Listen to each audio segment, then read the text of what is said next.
Juzi Ruto alitufundisha jambo, akasema semeni jambo, tukasema jambo, lakini the real thing ni habari za mchana.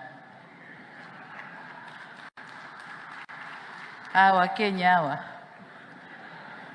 kwenda kusaini mkataba, anasema kuweka kidole mkataba. Inabidi tuwaweke kwenye lessons za Kiswahili. Lazima nimtetee rais wangu Ruto, kwa sababu najua sisi wa Kenya na Watanzania sisi ni mandugu wa karibu. Wa Kenya tunazungumzia Watanzania kwa Kiswahili kibaya, Watanzania wanatujibu kwa Kizungu kibaya, tunaendelea, tunasonga mbele kama Injili. Ama namna gani? What I said is that Tanzanians and Kenyans were close friends. That's all, nothing more. Well, there are a few other things there, but this is a family matter. We're going to leave it there in the level of Swahili. We won't get into it. Wacha nimsaidie, Kiswahili changu ni bora kuliko ya Larry, mtu wa kutoka kijiji yangu huko nyumbani. Amesema hapo ya kwamba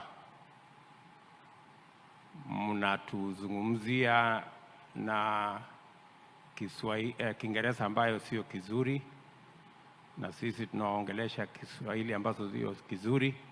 Vile alikuwa anataka kusema ni kwamba mnatuzungumzia na Kiswahili sanifu, na sisi tunawazungumza. Pia nimesikia kwa taarifa yako umerudia Azimio. Azimio, hao watu walikuwa na Azimio.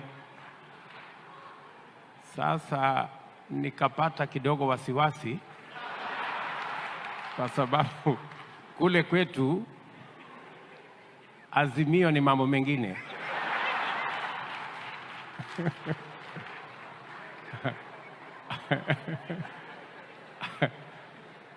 Azimio ni chama ya upinzani, kuna fujo kweli.